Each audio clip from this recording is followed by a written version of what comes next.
Trump just pardoned CZ, and I'm not entirely sure how to feel about it right now, whether this is more good or bad for the industry, because this whole Binance story is a lot. It's a lot to take in. The whole spiel of crypto is a lot to take in. There's so many bad actors, there's hidden shadow people playing. I mean, it's crazy.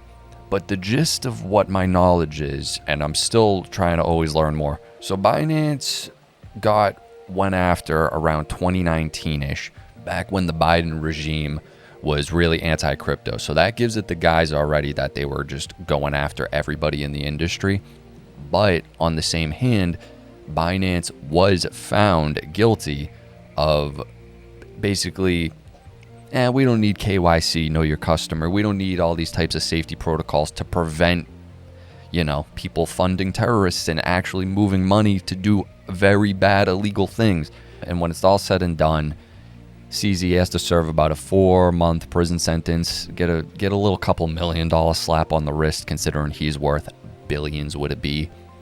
There's a lot of shady things, because the last flash crash, October 10th-ish, there's a lot of dung being whipped their way, claiming that they did some insider trading stuff and halting trading, and that they kind of orchestrated that whole originally I think it's a $60 million dump.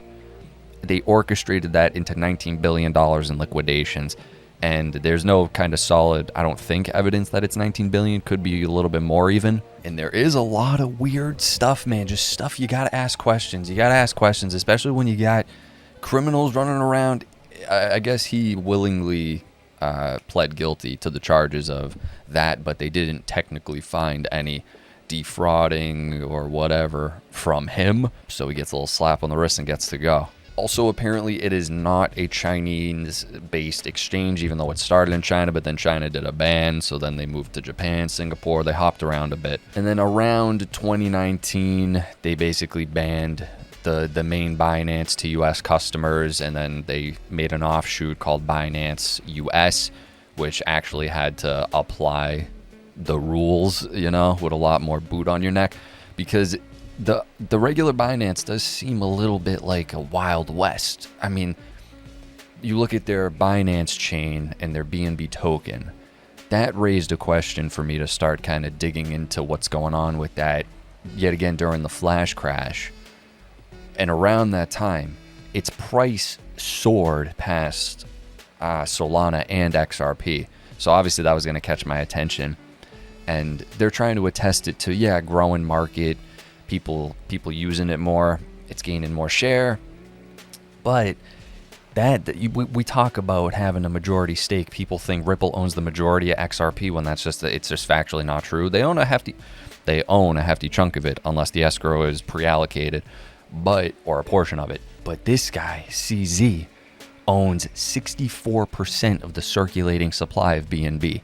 So it doesn't seem far-fetched that his personal interest would potentially be doing anything and everything, maybe pre-calculating it, because of that exact reason. He gets a little slap on the wrist for doing these criminal activities. That's a small price to pay when you own 64% and you can do anything to pump that token to the max.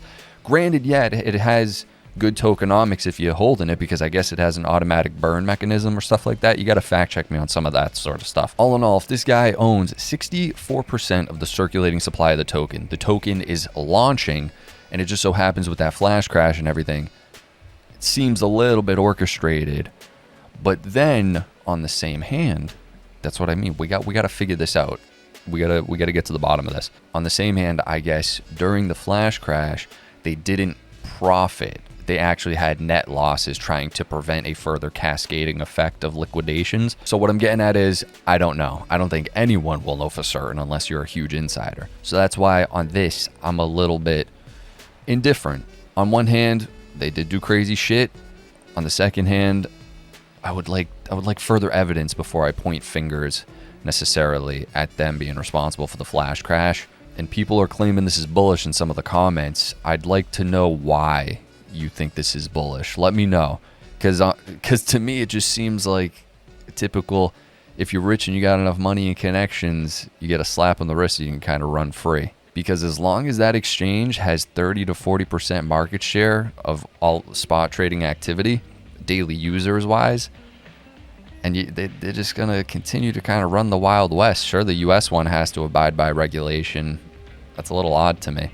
And the BNB token, you can do staking mechanisms and stuff, and it can offer up to 10 to 20% APY. Now that's a huge red flag to me, even though they can point to the specific DeFi protocols or whatever methods it's using to accumulate that sort of interest.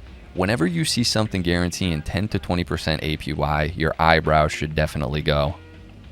You should always question. If something sounds too good to be true, it most likely is. Doesn't mean they're going to go down under. I don't think so. I mean, the fact that they just let this guy out kind of speaks volumes. Let me know what you guys think about this news. Hit that like button, comment, subscribe, notifications, all that. Let me know. Let me know what you know or don't know about this. You got any questions raised? Educate me on some stuff if it's actually factual. Some people just get so emotional and they're like, no, but he didn't do this. And then a simple Google search. All right, he did do it. I mean...